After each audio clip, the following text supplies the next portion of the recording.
Bonsoir, est-ce que vous nous entendez bien déjà pour commencer? Est-ce qu'on peut avoir un petit message pour savoir si le son est bon de votre côté?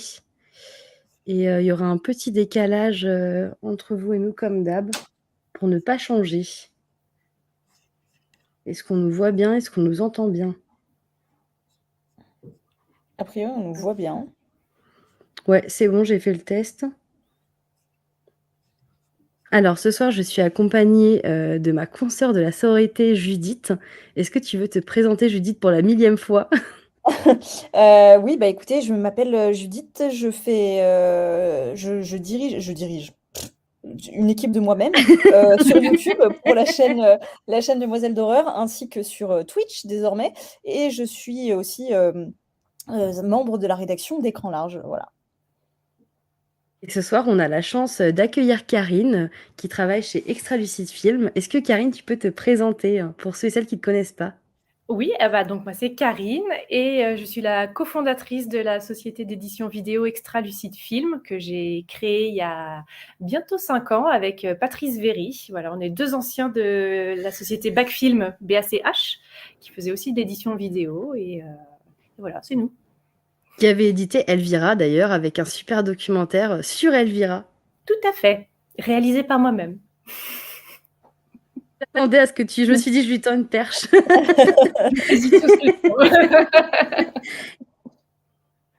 Comment Extra Lucide Film? J'ai pas entendu le début de la question, je suis désolée. C'est né comment Extra Lucide Film? C'est né de 10 ans de travail avec Patrice à Backfilm, où voilà, on s'est super bien entendu avec les mêmes idées et la même vision du travail et de l'édition. Et voilà, quand est venu le temps où Backfilm, c'est dur l'édition vidéo, on était 4 salariés, ça commençait à devenir un petit peu compliqué à gérer malgré toutes les bonnes volontés, donc on a décidé de se séparer en excellents termes. Et donc, avec Patrice, on avait cette idée de monter une société tous les deux et de poursuivre l'aventure de l'édition. Voilà, avec les films qu'on avait envie de sortir et avec la manière de faire dont on avait envie. Du coup, tu dis qu'avant, tu as commencé chez Backfilm, tu avais le même poste ou pas du tout, tu as totalement Euh, changé de branche? à Backfilm, déjà, c'est la société de mon papa et de ma belle-mère, donc coucou. Et donc, j'ai commencé vraiment au bas de l'échelle parce que, au final, j'ai fait des études de cinéma, j'ai fait une licence.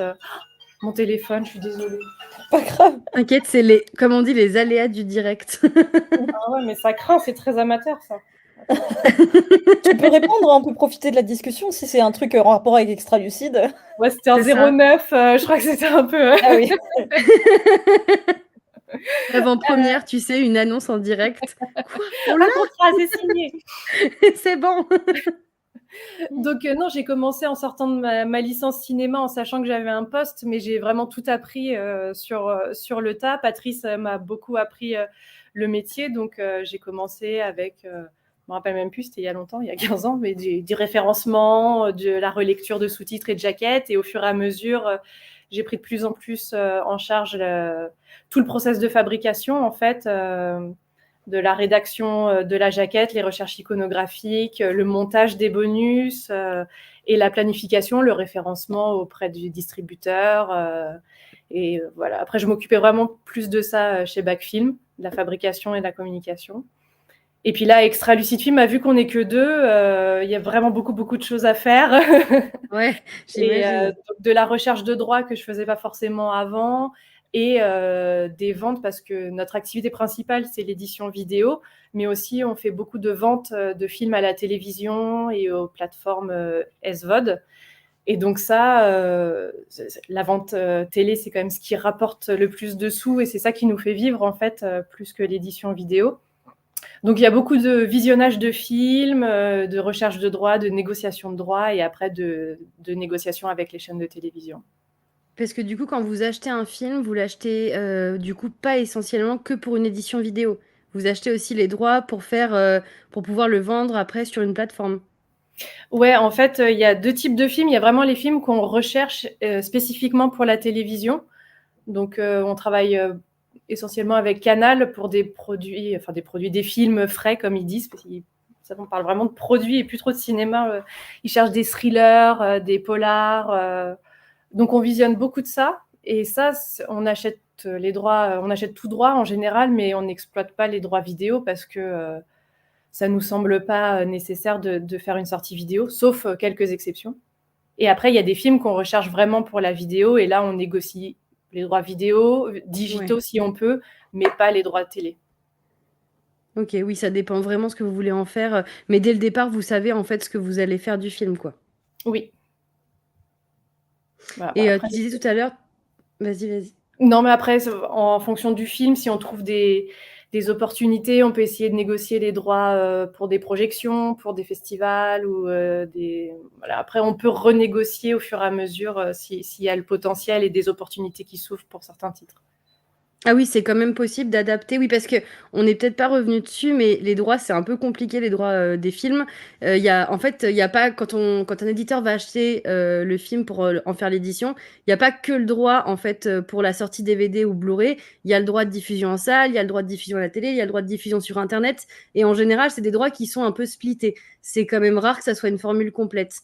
Donc, acheter les droits d'un film, ça veut pas dire en fait, en avoir les droits complètement, quoi. C'est un peu plus compliqué que ça. C'est pour ça, par exemple, que des fois, ils disparaissent de Shadows ou des choses comme ça, parce qu'en fait, ils les achètent avec un laps de temps. Oui, c'est ça, on achète sur une durée de temps déterminée aussi. Donc, quand on n'a plus les droits au bout de 3, 5, 7 ans, on doit retirer du commerce les films. Du coup, là, pour les éditions, c'est que le temps ou des fois, c'est en termes de copie que vous achetez les droits? Non, c'est le temps. On annonce Ok.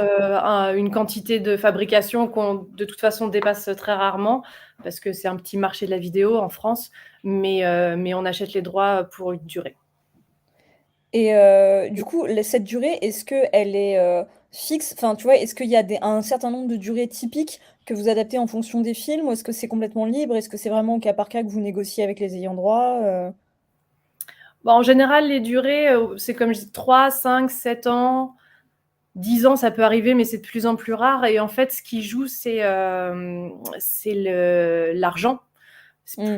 Si on achète c'est un levier de négociation aussi. Si les droits sont un petit peu chers sur 5 ans, on les demande sur 3 ans. Et là, ça fait baisser un petit peu le prix d'achat. Ok. Pour des films qu'on sort en vidéo, en général, on achète sur 3 ans parce qu'on fait fabriquer 1000 exemplaires, 1500 si ça marche bien. On a écoulé de toute façon la majorité du stock dans la première année d'exploitation. Et après, ça s'écoule jusqu'à la fin. Et voilà, on n'a pas besoin de plus. Quand on achète des films plus récents pour la télévision et tout ça, là, déjà, c'est un vendeur qui a tous les droits.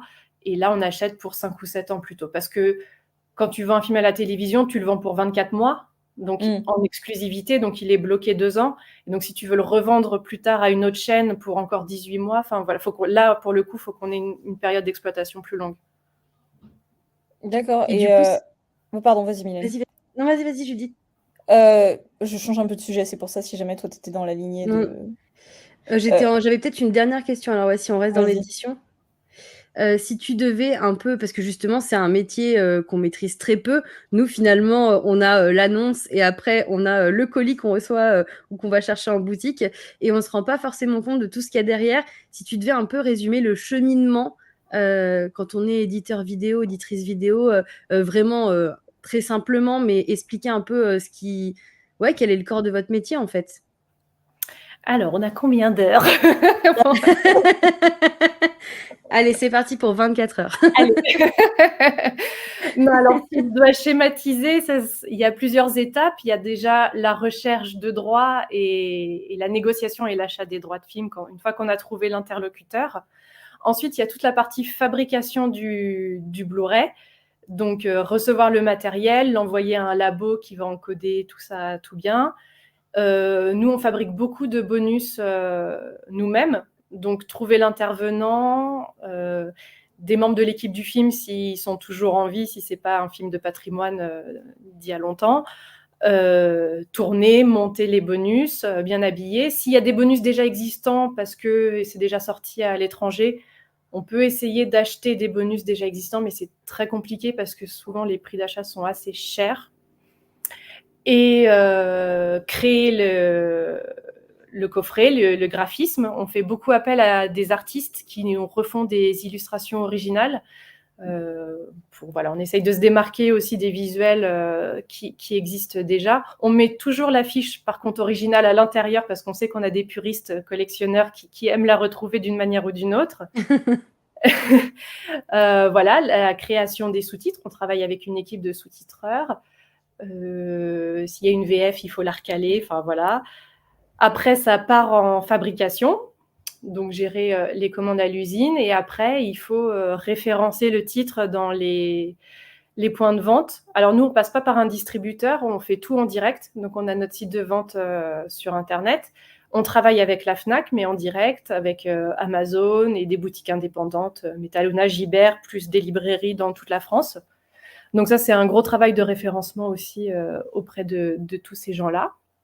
La communication, évidemment. Et après, le SAV, une fois que les Blu-ray sont prêts et qu'on expédie aux clients. Prend du temps aussi de s'occuper de J'imagine, ouais. ça et voilà, et plus alimenter notre chaîne YouTube parce que pour chaque sortie vidéo qu'on fait, on essaye de faire une petite vidéo avec Patrice un peu ludique, un peu marrante pour expliquer pourquoi on a choisi d'éditer ce film, pourquoi c'est important, pourquoi c'est cool de le regarder. Voilà, on essaye de faire vivre les films comme ça aussi. Les vidéos sont très fun au passage. Merci. Moi, je me demandais un petit peu en termes de ligne édito, parce que vous allez vers des films, enfin, c'est un peu une marque de fabrique chez Extra Lucide, vers des films justement qu'on n'a pas forcément la chance de trouver partout, enfin, qui se démarquent. Comme tu disais que vous avez de toute manière une envie de vous démarquer par la manière dont vous éditez les films, mais aussi les films en eux-mêmes, ils témoignent d'une certaine volonté éditoriale. Du coup, comment est-ce que ça se passe entre vous? Est-ce que parfois vous n'êtes pas d'accord? Est-ce qu'il y a une ligne directrice, des règles que vous respectez en termes de genre de film, ou est-ce que c'est vraiment au feeling? Voilà. Ouais, c'est un peu les deux. En fait, on a commencé avec des films d'horreur, enfin des films de genre de patrimoine. Donc, c'est notre collection extra culte, où là, c'est des films en général que les gens ont vus, qui sont déjà sortis en VHS ou en DVD en France. Et là, on les ressort dans des belles copies Blu-ray, tout ça. Donc, c'est des films qu'on aime revoir. Il n'y a pas trop de problèmes pour nous accorder avec Patrice. Après, on a une deuxième collection qui s'appelle la collection Extramonde, où là, c'est des films récents, pour le coup, qu'on découvre en festival ou avec, par exemple, Shadows. On travaille beaucoup avec eux. On s'envoie les liens des films qu'on découvre, voir s'il y a des synergies à trouver. Et là, c'est vraiment au feeling, comme tu dis.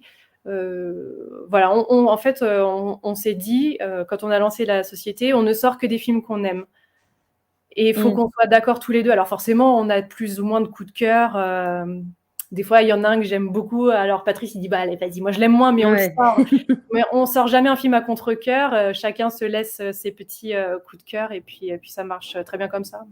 C'est bien d'avoir des goûts différents, mais on arrive quand même à se retrouver à chaque fois. Donc c'est c'est ce qui permet de varier les collections aussi, donc ça c'est quand même cool. Mais c'est vrai que ça se ressent que vous aimez vraiment les titres que vous sortez, notamment comme tu dis via les vidéos que vous faites.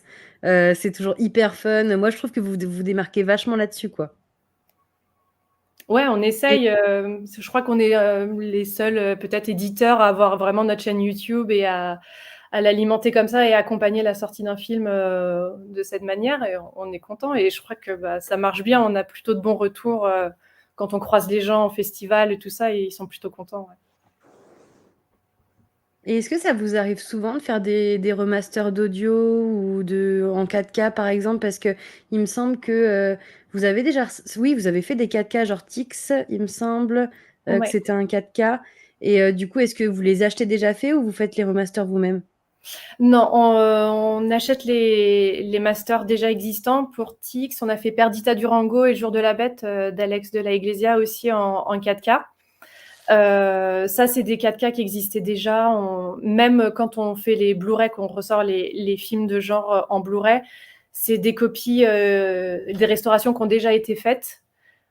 Pour l'instant, on fait quelques petites restaurations pour des films un peu anciens qu'on vend à la télévision, mais on n'a pas fait ça pour la vidéo encore. Pour le 4K, c'est encore plus compliqué parce que on rentre dans les trucs un peu techniques, mais pour du vrai 4K, entre guillemets, il faut un traitement HDR. Sinon, tu as le 4K SDR, mais c'est vraiment très, très proche du Blu-ray. Donc, nous, on choisit de ne pas sortir de 4K si on n'a que du SDR. On fait un Blu-ray. Et pour ce traitement HDR, en fait, il faut carrément refaire un étalonnage du film. Et donc, voilà, artistiquement parlant, on ne peut pas faire ça de notre côté. Il faut que ce soit des labos qui fassent ça avec la supervision d'un producteur ou du réalisateur ou du directeur de la photo s'ils sont toujours vivants. Enfin, voilà, nous, on ne touche pas à ça. C'est trop risqué. Ouais, c'est hyper compliqué surtout qu'en général, les nouveaux étalonnages, c'est vraiment une volonté du réalisateur de le refaire et tout. Donc, qu'un éditeur se lance comme ça, oui, ça paraît compliqué quand même. Ouais. Mais c'est vrai que c'est. Vas-y. Pardon, non, je demande absolument pas à Karine, t'es absolument pas obligée de répondre à ça, je demande absolument pas de balancer, mais je me demande si tout le monde a la discipline de respecter ça, justement, parmi les éditeurs. Parce que parfois on tombe sur des étalonnages un peu étranges. Donc voilà, mais bon, je pose juste la question, c'est une question rhétorique comme ça, hein, pas besoin de... Voilà.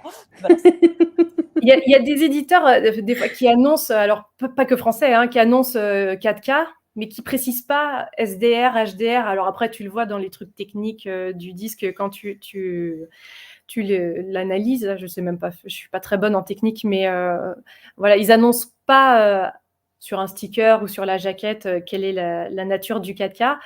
Après, oui, enfin voilà, c'est un bon logiciel ou même pas un bon logiciel permet de faire ça si tu veux. Donc ça applique un espèce de filtre sur l'image. Après, chacun fait ce qu'il veut. C'est vrai que vu qu'on connaît pas trop, j'ai remarqué que souvent il y a des trucs qui sont très flous sur certaines éditions. Par exemple, des éditeurs qui annoncent un nouveau master qui n'en est pas un, ou enfin des fois ça reste un peu flou quand même sur justement la vraie qualité, et ça c'est un peu dommage par contre.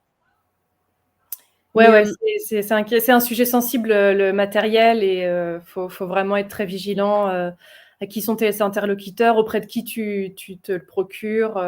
Ouais, faut faire bien gaffe à ça. Et en parlant de matériel, du coup, on parlait de la 4K tout à l'heure, donc tu nous as dit qu'il fallait vraiment avoir pour vous de l'HDR. Il y a très peu d'éditeurs aujourd'hui qui partent, enfin, dans le cinéma de genre, pour l'horreur, qui partent sur des éditions en 4K, ou même des fois, il n'y a pas de Blu-ray parce que on dit que le Blu-ray, ça se vend moins, que c'est plus compliqué. Vous, c'était vraiment une volonté de faire de la 4K et de proposer ça en plus? C'est une volonté à partir du moment où le matériel existe, qu'il y a déjà eu des éditions à l'étranger en 4K. On essaye de s'aligner et de se procurer la meilleure version qui existe, parce qu'il y a beaucoup de collectionneurs qui sont fans de ces films. Il y a beaucoup de collectionneurs 4K aussi qui rachètent spécialement les films parce que c'est de la 4K. Pareil pour les éditions en steelbook, par exemple.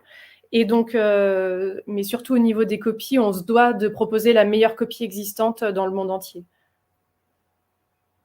Mais ça, c'est vraiment cool parce que c'est effectivement pas tous les éditeurs qui, on va dire, qui se mouillent, parce que c'est aussi c'est prendre le pari et le risque de faire une plus grosse édition, de faire une édition qui sera du coup pas au même prix. Donc c'est vrai que on a conscience aussi du risque que c'est aujourd'hui en tant qu'éditeur de faire du Blu-ray ou de la 4K, et surtout sur des films qui sont autant des films cultes pour nous en tant que fans d'horreur, mais qui restent aussi de la niche, quoi.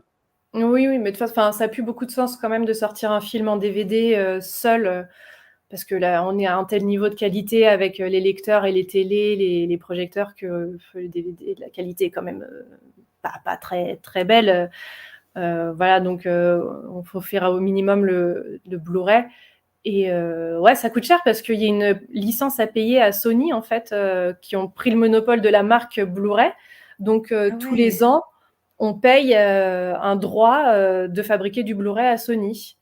Et pour le 4K, tu payes à nouveau en plus, quoi. Je suis nulle en chiffres, mais je crois que c'est $500 par an, un truc comme ça. C'est comme une redevance, quoi, presque pour... Exactement. Et après, au pressage, tu as une taxe par disque.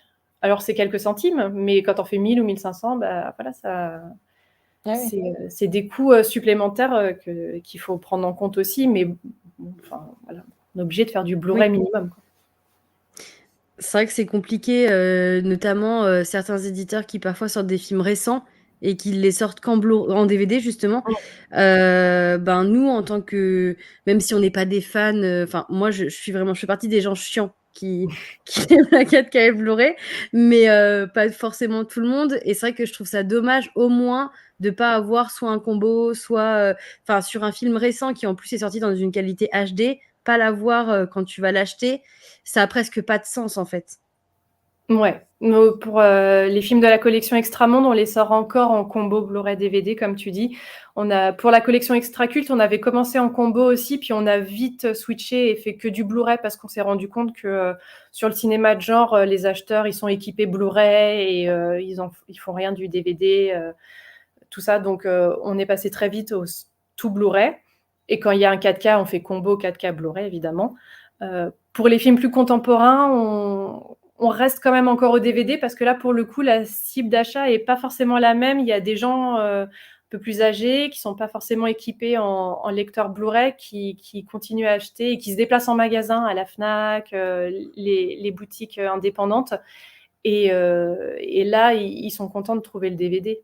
Il y a aussi un autre circuit dont on n'a pas parlé, c'est le circuit institutionnel, c'est-à-dire les médiathèques, les universités, les écoles, les comités d'entreprise, tout ça qui achètent de la vidéo. Eux, ils achètent principalement du DVD.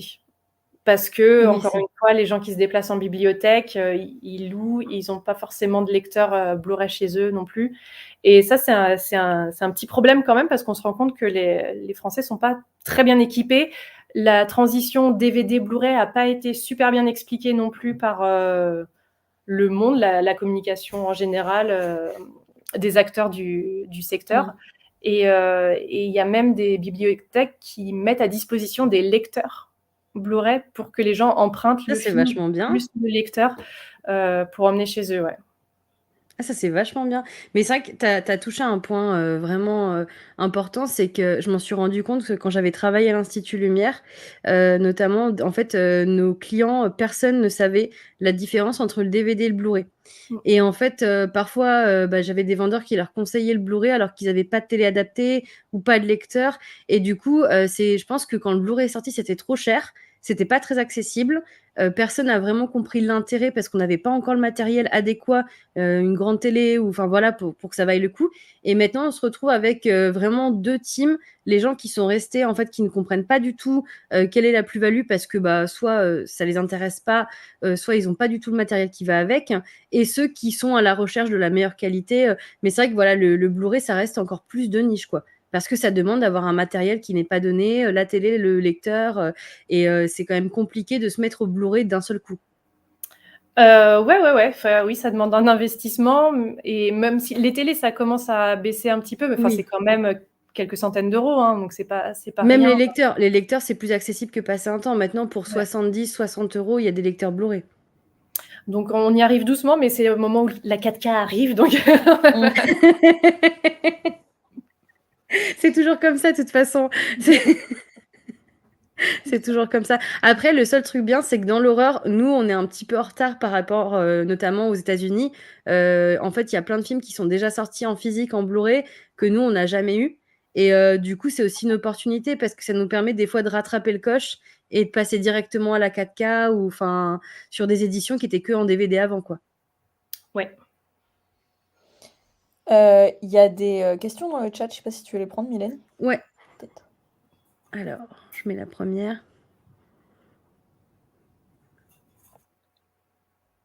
Alors, je fais partie des racheteurs en steelbook 4K. La crise du support physique est vraiment patente. Alors, il y a eu une grosse, chute, il y a quelques années quand même du support physique. Mais là, on constate que, depuis quelques années, ça se maintient. Et même, les derniers chiffres sont tombés en début d'année. Là, enfin, depuis le début de l'année, le nombre de ventes, augmente un petit peu, sur le Blu-ray, pas le DVD, mais sur le Blu-ray.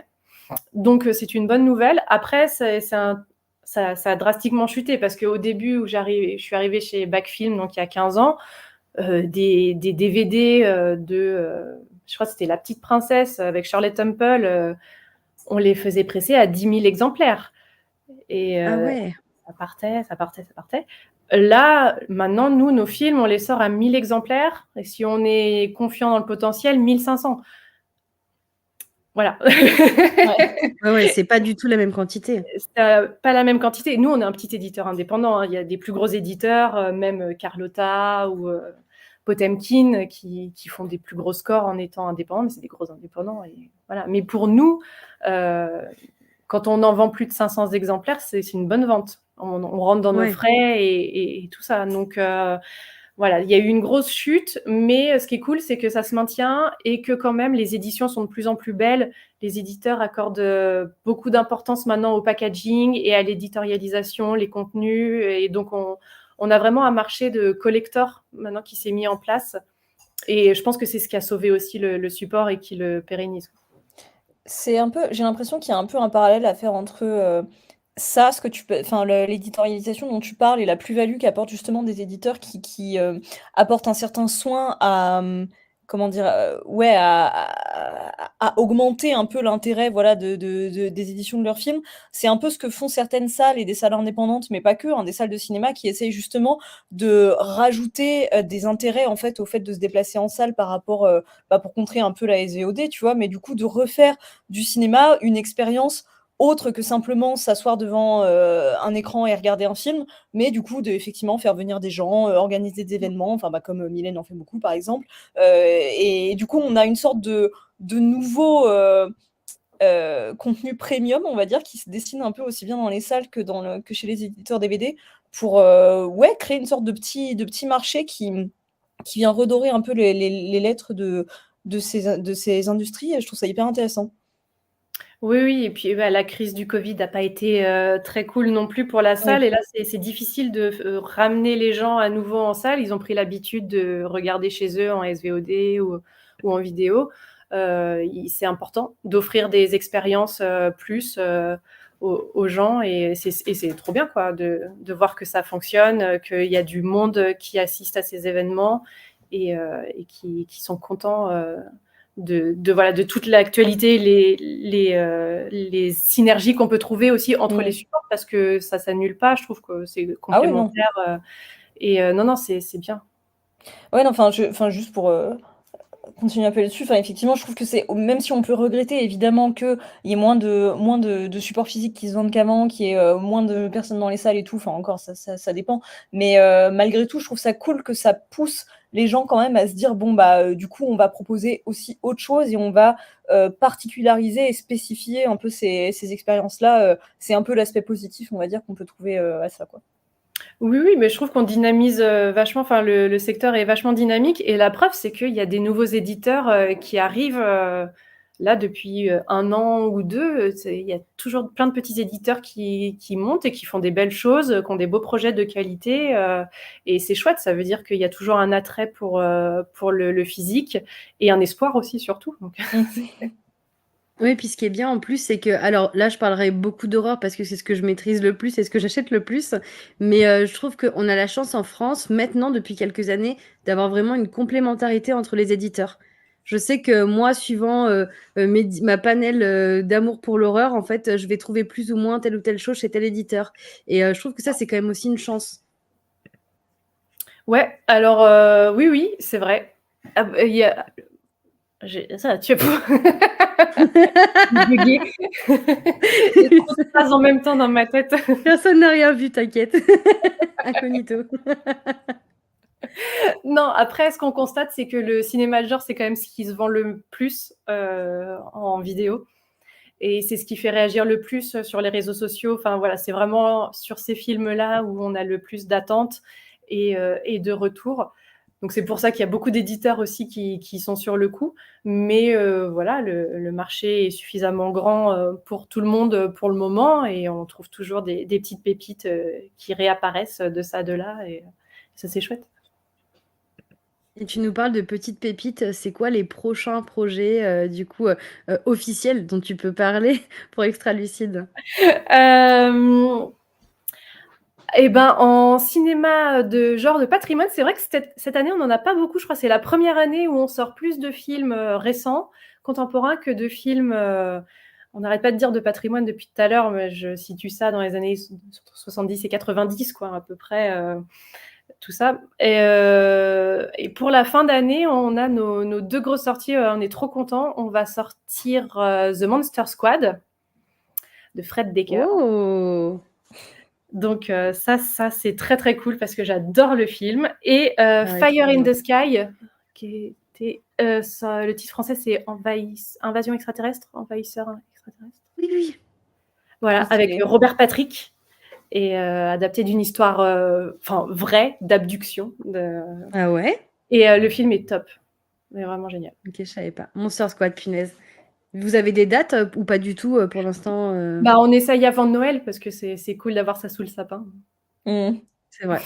Un petit Monster D'ailleurs, Squad. Ouais. oui, pardon. Vas-y. Non, je dis juste, du coup, dans le chat, il y a aussi quelqu'un qui, puisqu'on parle des projets à venir, quelqu'un qui demande s'il y a des projets de films d'animation à venir. Alors là, on vient de sortir The Spine of Night, film d'heroic fantasy ultra violent en rotoscopie. Donc c'est pas si souvent.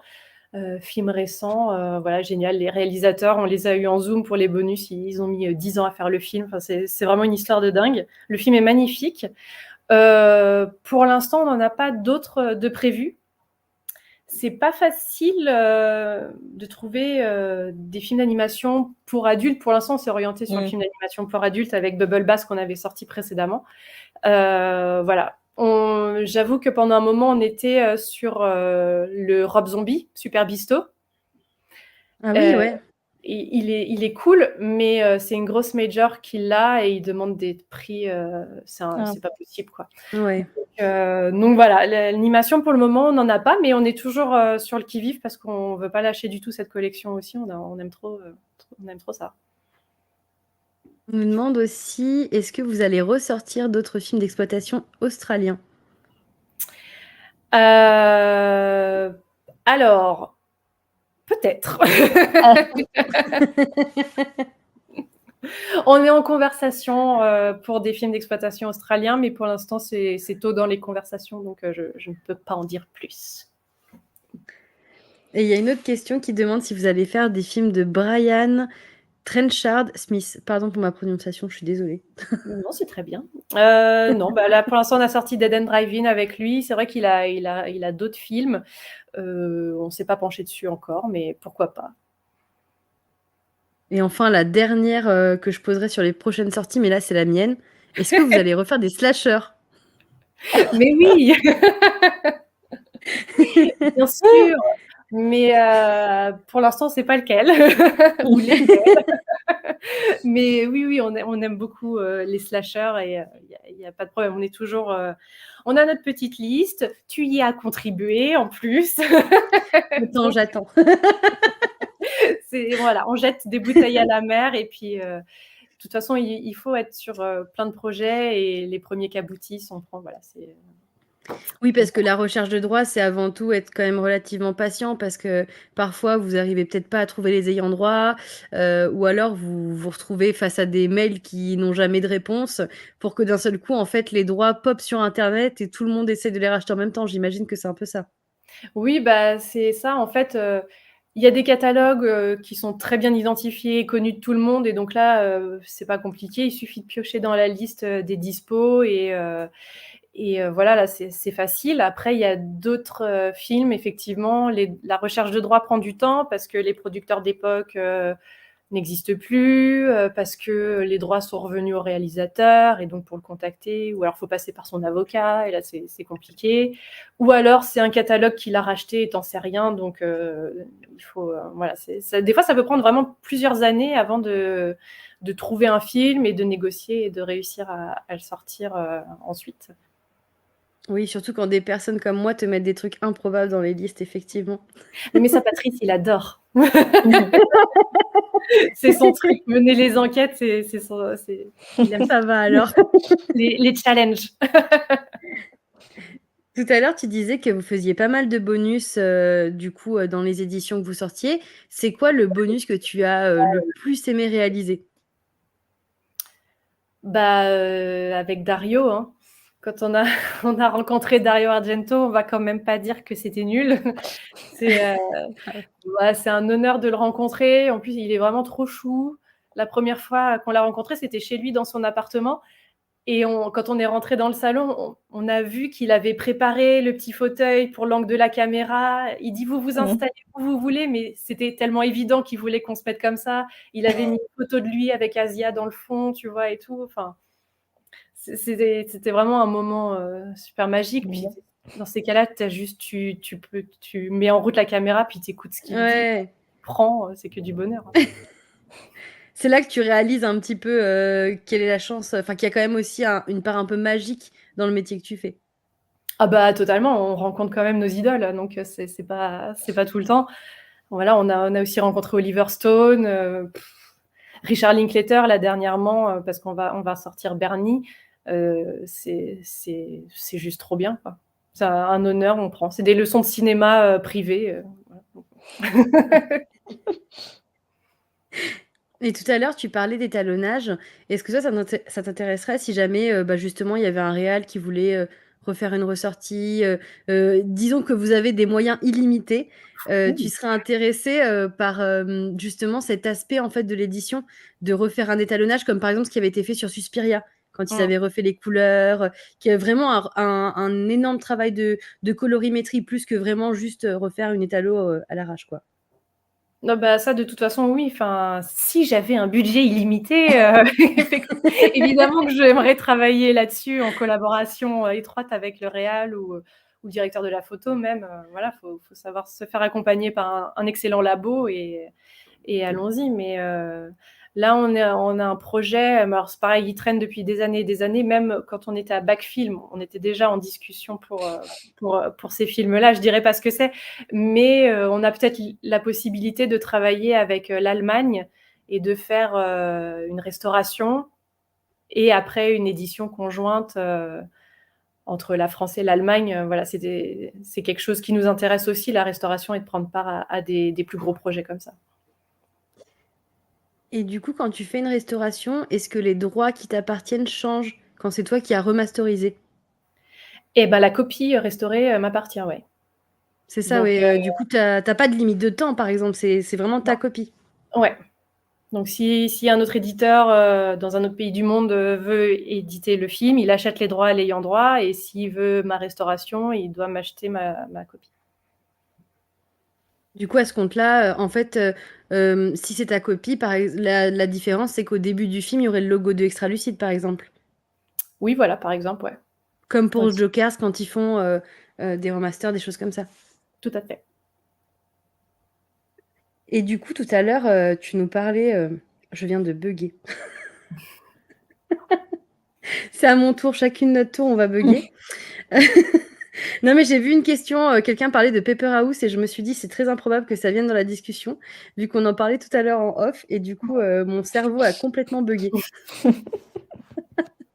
Tu as eu peur un Non, instant que la discussion qu'on a eue en off, c'est était en ça, en fait, je live? me suis dit: «Comment c'est possible?» parce que quelqu'un dit: «Je ne retrouve pas Paper House», j'ai dit: «Mais comment ça a pu sortir, là comme ça?» Voilà, j'ai vraiment, j'ai eu un freeze de neurones. Non, je disais tout à l'heure, tu parlais des festivals et justement, vous, vous allez beaucoup en festival, soit vous êtes partenaire, soit vous faites notamment l'Institut Lumière, le salon des éditeurs. Du coup, c'est quand même. Est-ce que tu aimes bien ce contact avec les gens? Parce que mine de rien, le métier d'éditeur, bon, vous vous montrez sur YouTube et tout, mais c'est quand même un petit peu un métier de l'ombre, même si ça a un peu changé depuis quelques temps. Toi, ça t'apporte quelque chose d'aller à ces petites rencontres? Oh bah, c'est indispensable, j'adore ça, faire, voilà, quand à Lyon, on a notre petit stand. En plus, c'est rigolo, on est avec tous les copains éditeurs qu'on ne voit pas forcément tout le reste de l'année aussi, même si la plupart sont à Paris, on se voit pas forcément. Donc déjà juste pour ça, c'est une petite fête entre nous, et puis c'est une fête, d'accueillir le public et de pouvoir échanger avec eux, et aussi c'est très égoïste, mais de recevoir des compliments parce que ça fait plaisir aussi. Sur les réseaux sociaux, il y a beaucoup de gens contents et qui nous encouragent, mais il y a aussi les gens moins contents qui s'expriment, et ils ont tout à fait le droit. Mais c'est chouette de voir les gens en vrai, et c'est toujours plus facile d'expliquer les choses, bonnes ou mauvaises, en direct, et voilà, sans la barrière de l'écran et du clavier.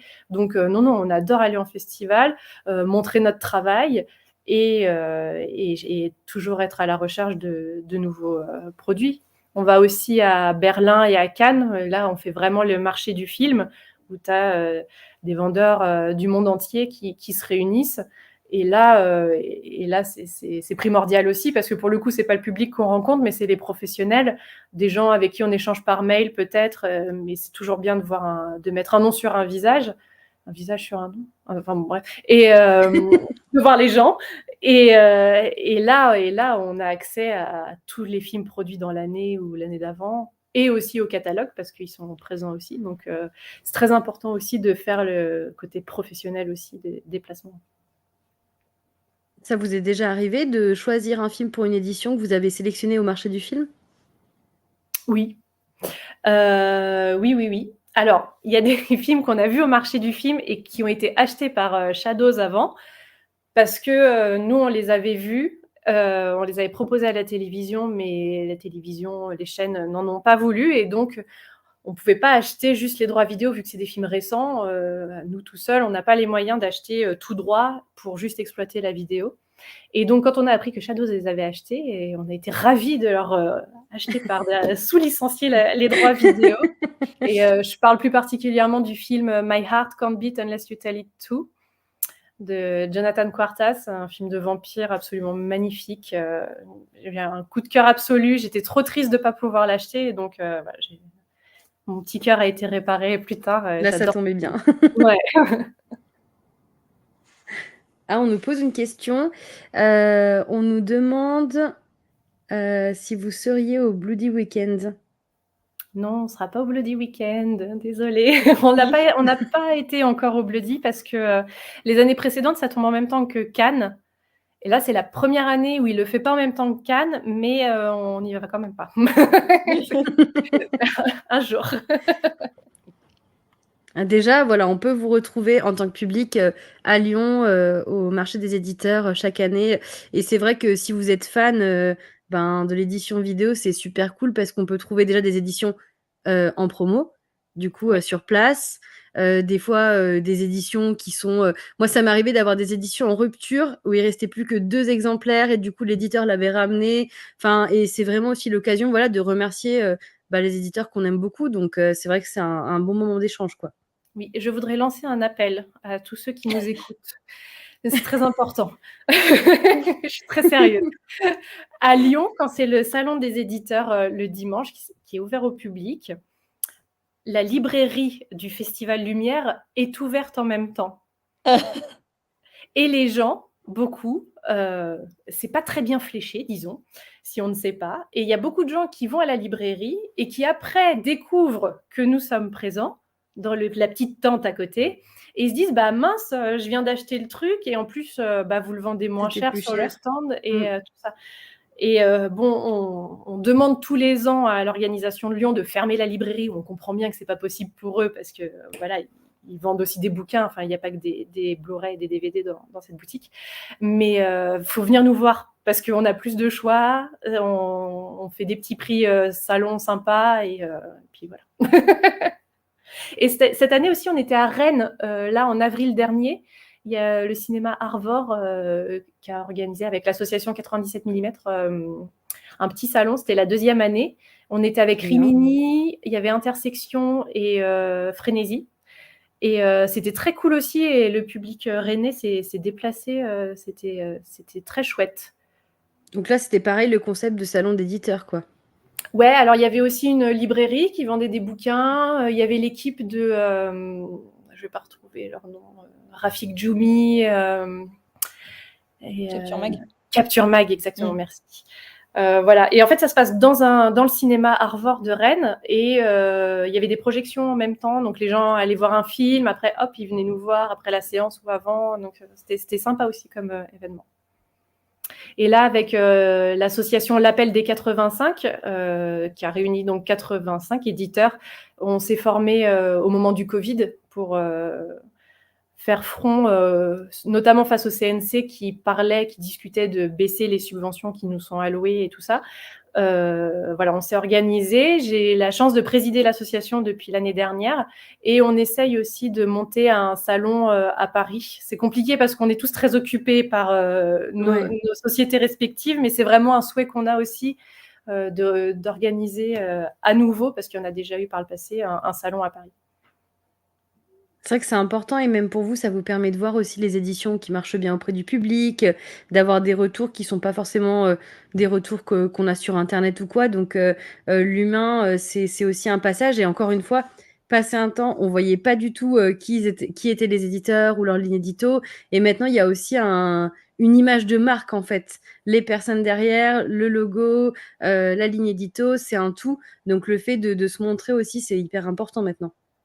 Oui, oui, oui. Et c'est bien comme tu dis, c'est que ça devient des marques identifiables comme les éditeurs de bouquins, ou Gallimard, Rivage, machin. Et c'est chouette que ça vienne aussi imprégner la vidéo. Et en plus, oui, comme on est là et on est toujours ouvert à la discussion et à répondre à toutes les questions. Enfin, on n'est pas là pour cacher notre métier. C'est déjà assez obscur, même pour nous-mêmes des fois. Ouais.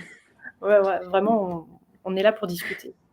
Mais d'ailleurs, enfin, c'est peut-être un peu ce qu'on évoquait tout à l'heure, alors à moins que ce soit moi qui soit du coup biaisée parce que c'est pareil, c'est davantage ma niche, mais j'ai l'impression que ce qu'on dit là sur la manière dont les éditeurs, développent une ligne édito qui est plus identifiée et qu'on identifie davantage les éditeurs eux-mêmes, j'ai l'impression que c'est aussi spécialement dans le cinéma de genre, enfin peut-être que je me trompe, hein, mais parce que du coup, il y a aussi, bah, une niche qui est déjà là, on va dire, qui va être spécialement séduite par la démarche et qui va pas forcément, trouver, ce qu'elle aime, enfin en tout cas les films qu'elle a envie de voir ailleurs que si justement elle prête spécialement attention aux éditeurs qui sont concernés. Enfin je sais pas, mais j'ai l'impression que c'est une tendance du cinéma de genre en particulier, après c'est peut-être voilà le biais qui m'a été créé par mes réseaux, hein, je sais pas, mais Non, j'ai mais tu as l'impression. raison. Puis vu que c'est encore une fois le genre qui fonctionne le plus sur les réseaux sociaux et tout ça, c'est plus facilement identifiable. Après, il y a des éditeurs indépendants, très très petits indépendants, qui sont spécialisés dans le documentaire, par exemple, qui sortent que du documentaire ou du cinéma expérimental. Et donc là, je pense que bah voilà, c'est la cible qui regarde du documentaire, sont très au courant de ce qui se passe chez ces éditeurs-là. Et après, il y a d'autres éditeurs indépendants, mais dont le cœur de métier, c'est plutôt la distribution salle. Je pense à Jour de Fête, par exemple. Et donc, eux, ils s'occupent de la salle et après, ils font l'édition vidéo. Donc, eux, ils respectent en fait la ligne éditoriale de la salle pour continuer Oui. le travail. Et donc, ils sont peut-être un petit peu moins identifiés aussi dans le monde de la vidéo, mais plus pour ceux qui se déplacent en salle voir les films et après qui suivent la sortie vidéo derrière. Mmh. Et puis il y a aussi une question de génération. On voit des éditeurs plus vieux comme Sidonie, où ça commence tout juste à être un peu plus identifiable, ou même encore Rimini, parce qu'en fait Rimini, ce qui fait que ça marche bien en termes de com, c'est qu'ils font beaucoup de partenariats avec des vidéastes ou autres. Du coup, la com marche bien, et puis leurs visuels sont trop chouettes, ils ont plein de slashers, donc ça c'est cool. Mais du coup, il y a aussi Elephant, enfin voilà, c'est plus des vieux éditeurs. Et après, il y a aussi, je trouve, une nouvelle génération. Il y a Extra Lucide, il y a Le Chat qui fume. C'est plus des éditeurs qui sont plus récents, qui en fait vont plus mettre en avant l'image de marque, comme je disais tout à l'heure, quoi. Ouais, oui, c'est vrai. Il y a ceux les historiques, quoi, disons, qui on connaît parce que ça Mmh. fait tellement longtemps qu'ils sont là et c'est très bien. Et ouais, les petits jeunes, bah, faut tout de suite aller à fond dans la com pour affirmer la marque et l'identité parce que sinon, bah, personne nous connaît, nous trouve. Oui, puis avec des Bah codes ouais. un peu plus modernes du coup, quoi. Mm. Juste, je vois, il y a une question, je me permets, Mylène, pardon, de lire les questions Non, du mais plateau. tu fais bien d'avoir un neurone pour moi en plus. Heu, vous êtes souvent chroniquée dans Culture Prohibée, non, pardon, ça, c'est pas la question était plus haut. Ah si, comment ça se passe les relations avec la presse, du coup? Vaste question. Euh, Oui, alors, bah, disons que dans la presse papier, c'est compliqué maintenant d'avoir une chronique parce que les espaces consacrés à la vidéo sont quand même de plus en plus restreints. Euh, donc se battre, enfin se battre. Il faut envoyer des newsletters quoi et les DVD et les Blu-ray qui sortent. Euh, bon, il y a forcément les historiques, Mad Movies, l'écran fantastique, où là, il n'y a pas de problème, on les connaît, on connaît les équipes, donc ils savent ce qu'on va sortir, on discute, donc ça, c'est facile. De temps en temps, on arrive à avoir un papier dans l'IB parce que voilà, le journaliste est fan de vidéos et de cinéma de genre. Donc, quand on a sorti Tix, il nous a fait un papier sur Tix. Parce que cool. c'est trop bien, Tix. Oui, c'est trop bien. Tix dans l'IB, c'est bien. C'est marrant. Et voilà, après, il y a la même chose sur Internet. Frenetic Arts, il s'appelle. Ça a changé de nom. Ouais, ça me dit rien. Non, parce que c'était la vieille version, c'est Nathanaël. Oh là là. Bon, bref, la honte. Et il y a Home Popcorn, par exemple, ou Culture au Point. Ou, voilà, pareil, on les connaît, donc c'est facile. Pour les films pas plus compliqués, mais disons qui sortent un peu de notre zone, notre base autour, on peut faire appel à une agence de communication qui s'occupe, elle, de faire le relais auprès de nouveaux médias. Voilà. Mais sinon, la presse, on fait avec ce qu'on connaît et ça prend beaucoup, beaucoup de temps. Donc, c'est vrai qu'à part certaines sorties vraiment ciblées où on fait appel à cette agence, on va vraiment à ce qu'on connaît. Ça prend du temps d'essayer de démarcher des nouvelles personnes et de se faire connaître et d'expliquer. Voilà. Après, il y a toute une partie maintenant, justement. Bon, encore une fois, je parle de l'horreur, mais c'est parce que je connais le mieux, c'est ce que je connais le mieux.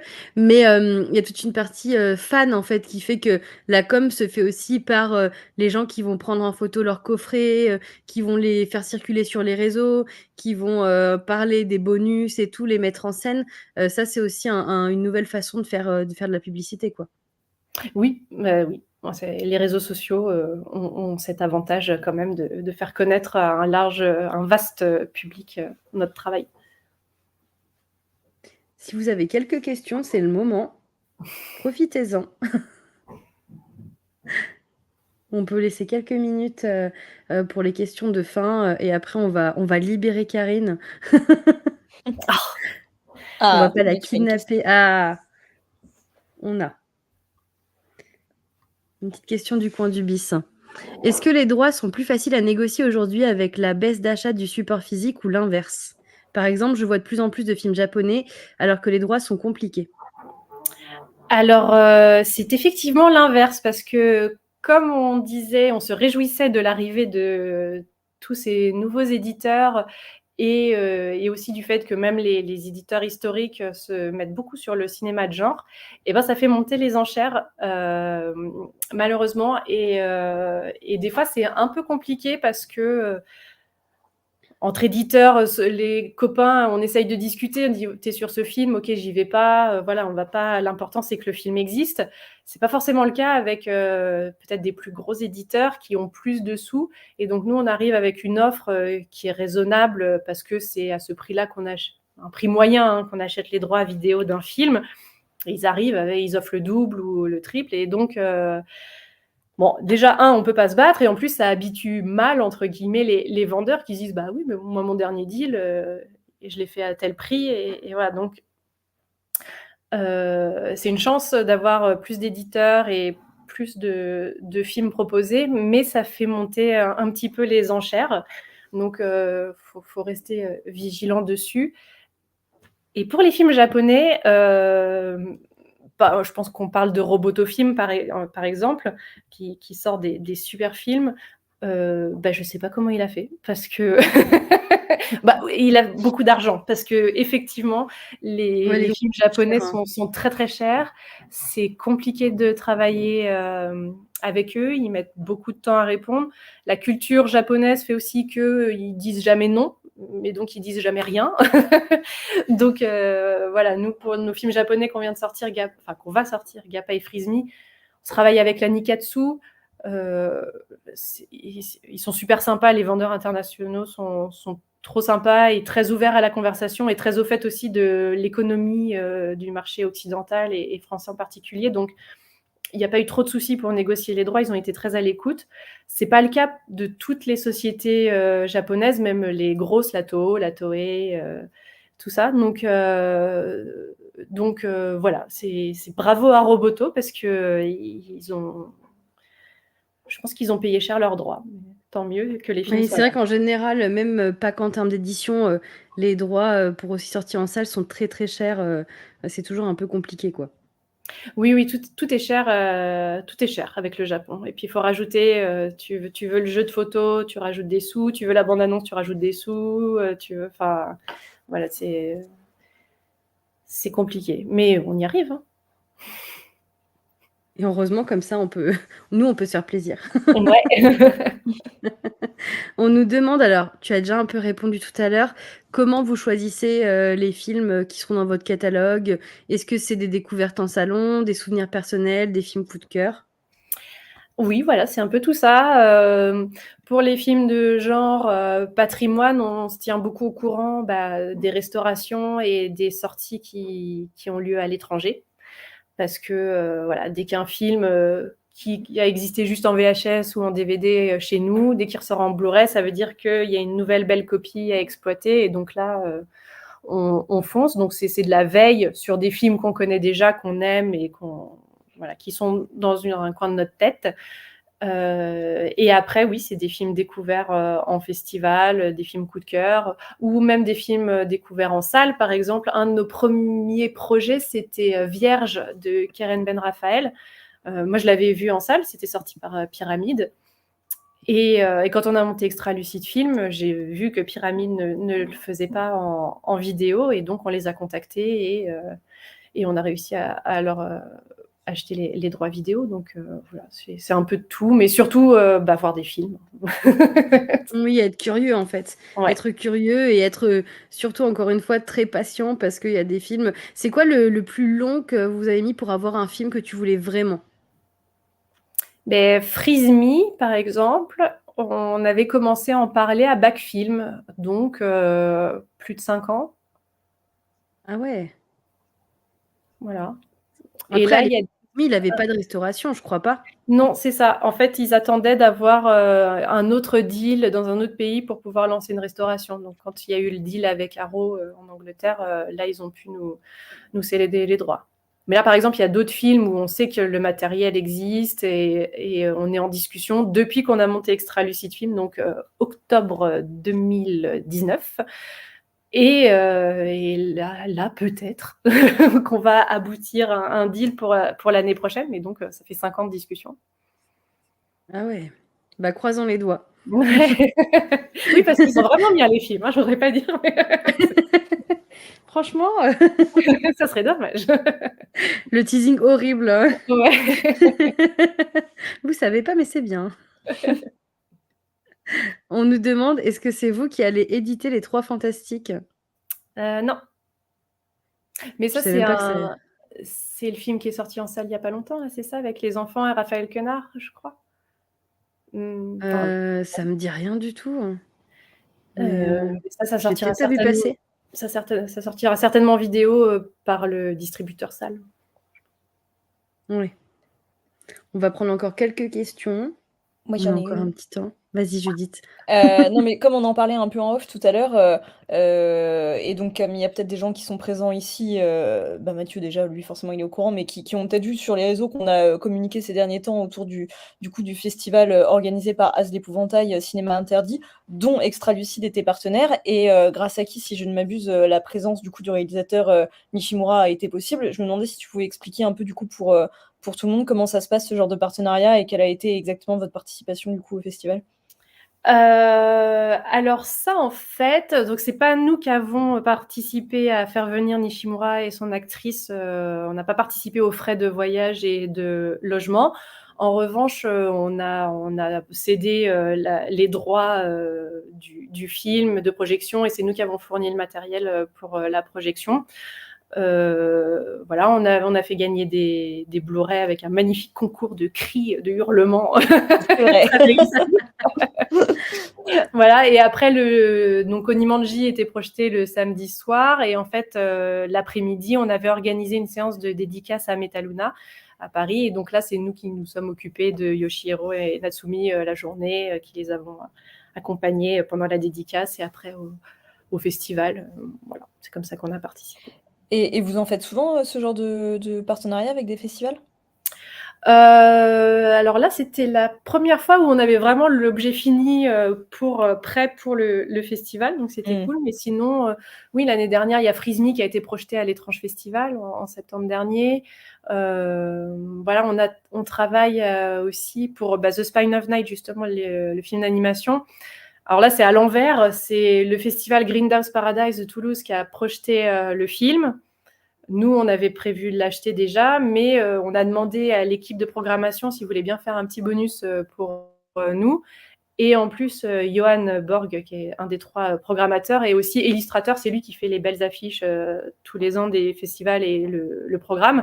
Et donc, c'est lui qui a dessiné l'illustration de notre Blu-ray. Donc, voilà. Ça, là, pour le coup, on a marché dans l'autre sens. C'était chouette aussi. En plus, je crois que Spine of Night, il était passé au BIF avant. Il me semble que c'était un film qui avait pas mal circulé en festival. Enfin, moi, je crois que je l'avais vu au BIF. Et si je Ouais, dis au pas de BIF, bêtises. il était à l'Étrange Festival aussi. Ouais, il a pas mal tourné, et on est content de le faire en vidéo aussi. En plus, c'est un beau Cool. digipack pop-up. On parlait du packaging tout à l'heure et tout. Ah, c'est a en fait ça. pop-up? Un pop-up. Trop Waouh! bien. Je Franchement, peux bravo. éventuellement courir dans mon bureau, vous chercher un exemplaire pour vous montrer, mais sinon, faut l'acheter. C'est pas trop loin, franchement. Ouais, on est J'ai chaud de envie de voir voir le quand même. Allez, je Est-ce que quelqu'un a une blague? C'est ça, c'est le moment. Faites une blague, peu importe. C'est trop bien un pop-up. Putain, faut en faire plus, hein. Mais grave, un petit slasher en pop-up avec un couteau. Non, à part me faire attaquer par mes chats. Donc voilà. Waouh.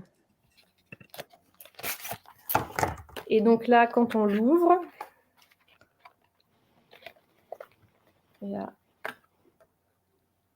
Oh waouh! C'est trop beau. Oh, les couleurs sont tellement belles. Ouais. Oh, c'est trop chouette. Voilà. Ouais. Pour l'animation, c'est particulièrement pertinent et stylé. Bah, écoutez, On aime bien. Surtout que c'est typiquement le genre de film qui sortent en général jamais en physique, quoi. Enfin, moi, quand je l'avais vu en festival, je m'étais dit, bon, ben, là, c'est une chance, je le reverrai jamais autrement, quoi. Ouais, c'est les retours qu'on a eus. Alors, il y a eu une édition américaine, je crois, en steelbook en plus. Donc, bon, on s'est démarqué avec le pop-up. Puis, il y a plein de bonus trop bien. Il y a les courts-métrages du réalisateur aussi. Il y a commentaires audio, making-of. Voilà, on a bien chouchouté aussi le contenu et pas que le packaging. En général, vous avez des super petites éditions. Moi, j'aime beaucoup. ouais. Je suis pas très objective. Sinon, on ne t'aurait pas invité ce soir si on n'aimait pas. Alors, On te demande, est-ce que ça vous prend longtemps à écrire vos vidéos? Je les trouve très fun et très drôles. Souvent, ce sont elles qui me motivent à acheter vos sorties. c'est gentil. Alors, non, ça nous prend pas longtemps parce que c'est de la totale impro, au plus grand désarroi de Yannick qui cadre et qui monte après les vidéos. Alors, on essaye de réviser un petit peu à l'avance ce qu'on veut dire. Moi, dans le métro, quand je suis sur le trajet, et Patrice aussi, il révise. Il a ses petites fiches, il imprime quand même et tout, mais on n'écrit pas vraiment. Ah ouais, c'est fou. Moi, j'arrive pas à faire de l'impro, c'est dingue. Je crois que nous, on n'arriverait pas à réciter quelque chose. Voilà, je crois que la vidéo qui nous a demandé le plus de travail, c'était sur Reform School Girls, parce que j'avais préparé un petit quiz pour Patrice. Donc là, j'ai un peu, j'ai écrit des questions, mais après, c'est freestyle, hein, vraiment. et je demande encore pardon à Yannick parce que c'est vraiment lui qui souffre à la fin. Quand il est au montage. Ouais, mais il a un talent de ouf parce que franchement, il nous fait des vidéos à chaque fois. Même nous, en les voyant, on rigole. Donc c'est que ça fonctionne, quoi. Bah, bravo en tout cas si c'est de l'impro parce que ça se voit pas et moi j'en serais incapable. Voilà, donc bravo. Bon, on est deux, c'est plus facile pour dire des bêtises à deux. Hein. Il faut se relancer. Oui, puis quand t'as une bonne dynamique, c'est déjà plus simple. Eh ben oui, là on comptait avec Patrice, donc ça va faire 5 ans qu'on a Extra Lucide en octobre, et puis ça va faire 15 ans qu'on travaille ensemble, tout confondu, donc on commence à bien se connaître. Et vous êtes les seuls comme ça à être une petite équipe de 2 ou il y a plein d'éditeurs qui fonctionnent comme ça en équipe réduite, quoi? Oh non, il y en a plein. Spectrum, il est tout seul. Il y a sa compagne qui l'aide. Le chat qui fume, il a une employée ou deux. Intersection, il est tout seul. MDC Film aussi, il est tout seul. Alors, le chat qui fume les aide, mais ils sont tout seuls. Non, on est pas mal. Rimini, il est tout seul. Voilà. Non, il y a beaucoup de très petites structures. Après, Rimini, il est tout seul, mais par exemple, sur ce qui est presse, il a une attachée presse qui gère tous les contacts et tout. Après, tu es obligé de prendre de toute façon des prestataires, hein, parce que on ne s'en sort pas. Nous, par exemple, pour Amazon, oui. on a un prestataire, on ne peut pas faire les envois. Pour notre stock et les envois de nos commandes aussi, on en passe par un logisticien. Enfin, on peut pas. Et puis, c'est impossible de gérer tous les corps de métier aussi, quoi. Ouais. Mais en termes de compliqué. structure pure, il est tout seul, quoi. Ouais. On nous demande quel film bloqué pour des raisons de droit vous rêvez malgré tout d'éditer un jour. Donc c'est la question piège dont on parlait. C'est pas moi qui l'ai posée. Je t'avais dit que je la poserais pas, mais c'est pas moi qui l'ai posée. C'est difficile à répondre. Il y a beaucoup de films italiens qui sont bloqués pour des questions de droit ou parce que c'est pas très clair en fait. On ne sait pas très bien qui a les droits en Italie. Tu oserais dire que les droits en Italie sur les films, c'est un peu bizarre? Oh non. Un petit peu. Les Italiens, le cinéma et les droits? Non. C'est compliqué. Voilà. Après, il y a des films bloqués parce que c'est des gros catalogues et ils veulent pas ouvrir leur catalogue à la sous-licence. Ça commence à changer. Là, tout à l'heure, je parlais de The Monster Squad et Fire in the Sky. Ça vient de Paramount. Donc là, c'est tout récent que Paramount ouvre son catalogue. Voilà, ça va être le cas aussi avec Fox, peut-être Disney dans le futur. Donc ça, c'est cool parce que ça va libérer quand même des films qui sont pas mal attendus. Voilà. Après, j'ai pas un titre en particulier en tête qu'on rêve de sortir et qu'on ne peut pas pour le moment. Non, mais on nous dit dans le chat que c'est probablement, en fait, le coin du bis voulait savoir si les diables étaient en pourparlers. Ah, les diables. C'est toujours les diables, on en revient toujours aux diables. Toujours les diables. Oui, lui, il est bloqué pour problème de droit, absolument. et le pire, en fait, c'est que les ayants droit, ils s'en foutent de l'exploiter ou pas, quoi. Mais c'est souvent ça, en fait. Hein. En fait, c'est tellement des grosses sociétés que juridiquement, c'est plus lourd et ça leur coûte plus d'argent de leur côté de faire un contrat, un petit contrat pour eux, pour une sortie vidéo voilà, qui est très, très attendu par beaucoup de personnes, mais qui pour eux, en fait, est anecdotique parce qu'ils s'en foutent. Donc voilà, même on connaît tous cet éditeur un petit peu aventureux dans les questions de droit qui avait essayé de sortir de une édition des Diables. Je crois que c'était chez Gibert en plus. Voilà. Est-ce que c'est le même qui avait édité Asso aussi Oui, voilà, lui, oui, c'est toujours le même. Alors, moi j'ai une question, comment c'est possible? Parce qu'en plus ces éditions sont des vraies éditions Blu-ray qui sont vendues sur internet. Moi je m'étais fait avoir sans savoir que c'était ça. Comment c'est possible que ce mec passe en dessous des radars? Parce que c'est connu quand même. C'est une très bonne question. Il a été blacklisté du CNC quand même enfin, mais il y a encore des chaînes ça commence à s'arrêter, mais il y avait jusqu'à très récemment des chaînes qui continuent à lui acheter des films. En fait, il a plusieurs sociétés, il fait des transferts de droits d'une société à l'autre. Je sais pas comment il fait. Il va toujours à Cannes. Là, il y a Carlotta qui a fait un post sur les réseaux en le montrant en train d'essayer de s'incruster à un déjeuner du CNC en plus, tu vois. Ouais, dans le plus grand des calmes. Il a peur de rien, quoi, disons. Mais le culot, ça marche. Hein, Ouais, c'est fou. Donc quand il a tenté cette édition des Diables, on l'a signalé à l'ayant droit que quand même quelqu'un faisait de n'importe quoi avec son film, que ça serait mieux qu'il le licencie vraiment légalement et on n'en parlerait plus.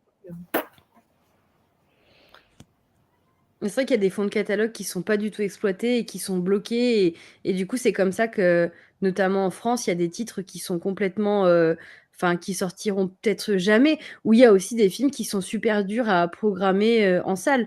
Par exemple Elvira, c'est très très compliqué de savoir aujourd'hui qui a les droits du film pour une programmation en salle. C'est un peu perdu dans le dans le désert. Enfin voilà, il y a plein de films comme ça qui se perdent et du coup, malheureusement, vous, vous êtes tributaire, des catalogues, quoi. Ouais, on est tributaire des catalogues. Pour les gros vendeurs, en plus, ils se répartissent. Toi, tu as la vidéo, moi, je fais la salle, moi, je fais la télé. Donc, c'est pas les mêmes interlocuteurs, en plus, à chaque fois. Ou souvent aussi, les gros catalogues, ceux qui veulent bien vendre les droits vidéo, ils se gardent la SVOD et la télé parce que ça rapporte plus d'argent. Ils préfèrent le faire en direct, donc ils prennent le moins de risques possible. Ouais. Aussi, quoi. Judith, tu as une petite question avant qu'on... Moi, ça va, écoute, j'ai déjà appris énormément de choses, je veux dire. Tant mieux. Maintenant, ça y est, t'es rodée sur le métier de l'édition, ça y est, Ça ça y y est, est. je me lance. Écoute, je vais lancer Ah le podcast. Est-ce que Non, vous avez franchement, des... pardon, Pardon, excuse-moi, vas-y, juste vas-y, pour, vas-y, Judith. non, mais pour tu continues sur cette plaisanterie. Non, franchement, je suis vraiment épatée par le travail que ça demande, l'énergie que ça demande et le fait, enfin, à quel point il faut croire dans les projets et à quel point il faut jouer sur tous les tableaux, à la fois avoir une part d'artistique et en même temps de négociation et technique et financière et enfin, ça me paraît monstrueux comme boulot et c'est encore plus dingue de réussir à s'en sortir aussi bien à 2 donc ouais, non, c'est hyper intéressant. Moi, ça m'impressionne beaucoup et pour le coup, non, c'est clair que c'est pas demain la veille que moi je me lancerai là-dedans, je pense. Merci beaucoup. C'est ce qu'on dit parce qu'il y a beaucoup de gens. On a aussi des appels d'étudiants en cinéma qui aimeraient bien se lancer dans la vidéo et tout. Ce qu'on répète, c'est que c'est quand même un métier passion qui est super chronophage. On passe beaucoup de temps à travailler sur tous ces projets. L'argent qu'on récupère, disons que nous, si on faisait que de l'édition vidéo, on ne gagnerait pas notre vie, quoi. On fait des ventes télé, Ouais. c'est ça qui paye les salaires. On a aussi le CNC qui, quand même, subventionne le milieu. On présente des budgets, des programmes éditoriaux. Ils nous aident quand même financièrement et de manière plutôt... Enfin, ça dépend des éditeurs et du budget dépensé et tout ça, mais ils nous aident quand même de manière significative. Sans ça, il y aurait beaucoup moins d'éditeurs vidéo déjà. Et voilà, nous, l'édition vidéo, disons, s'auto-alimente. On ne perd pas d'argent sur notre travail. Quand on sort les Dario Argento, évidemment, on en vend plus, on gagne des sous, mais ce n'est pas le cas de tous les projets. C'est-à-dire que ça s'équilibre quand on sort Oui. My Heart Can't Beat, dont je parlais tout à l'heure. Là, clairement, on perd de l'argent parce qu'on donne le même traitement qualitatif à chacune de nos sorties. Il y en a, on n'en vend pas, on le sait à l'avance et on le fait parce qu'on aime et on a envie de le sortir et on a envie que le film existe en vidéo. Mais voilà, tout ça s'équilibre, c'est un jeu d'équilibriste. Et voilà, nous, on s'est lancé dans Extra Lucide, mais on avait 10 et 15 ans de métier avant déjà dans l'édition. On avait déjà les contacts, les prestataires. Enfin, voilà, on ne s'est pas lancé dans l'inconnu. Tous les petits éditeurs qui arrivent là, chapeau à eux, ils sont super courageux. J'espère qu'ils vont réussir à maintenir leur activité parce que c'est vraiment pas un métier facile. Et oui, c'est la passion qui domine avant tout. Mais c'est pour ça aussi que c'est important de vous donner la parole, de vous rencontrer parce qu'effectivement, on ne se rend pas toujours compte. En plus, ce qui peut popper sur internet parfois, c'est quand même beaucoup d'amour, mais aussi des gens qui vont râler parce qu'il n'y a pas la jaquette d'origine ou des choses comme ça. Mais on ne se rend pas compte du fait qu'il faut être extrêmement polyvalent dans ces corps de métier et en fait être toujours sur le qui-vive, être très patient, très minutieux parce que des fois, ça peut être aussi des problèmes sur les productions, sur les copies. Et du coup, c'est plein de petits cheminements en fait qui font que c'est compliqué comme travail, quoi. Oui, c'est de la vigilance de tous les instants, partout. On nous demande une question du coup, qui tombe hyper bien par rapport à ce que tu disais sur justement l'achat des droits, voilà, comment ça se passait.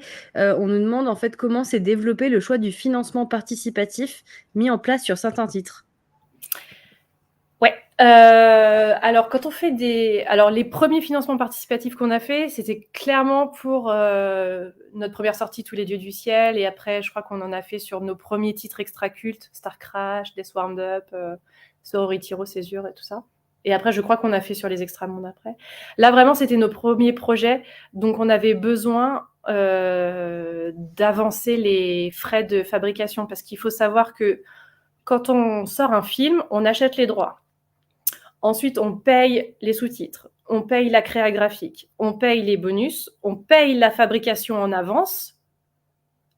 Le film sort Et on commence à gagner de l'argent, enfin à récupérer de l'argent avec les premières ventes. Donc des fois, entre l'achat d'un film et les premières rentrées d'argent, il peut se passer 6 mois, 7 mois. Ah ouais, c'est Donc en il y a décalé, vraiment ouais. de l'argent à avancer. Et quand on fait des campagnes de financement participatif, en fait, de temps en temps, ça arrive qu'on ait des commentaires, ils s'en mettent plein les poches, machin. Pas du tout. Ça nous sert pour de vrai à soit rembourser les frais d'acquisition, soit avancer les frais de fabrication. Voilà, c'est vraiment c'est de l'avance de recettes, hein, dont on a vraiment besoin pour lancer la fabrication. Donc ces campagnes-là, les premières, on les a lancées vraiment pour ça. Ensuite, les Dario Argento, Alex de la Iglesia, on savait qu'elles allaient marcher parce que les films étaient très cool et très attendus. Donc c'est pour avancer aussi les frais de fabrication, et c'est aussi de nous faire connaître à un plus large public sur KissKissBankBank, d'agrandir un peu nous, notre cible sur Facebook, Instagram et tout ça. C'est vraiment de drainer un nouveau public via KissKiss et ses réseaux.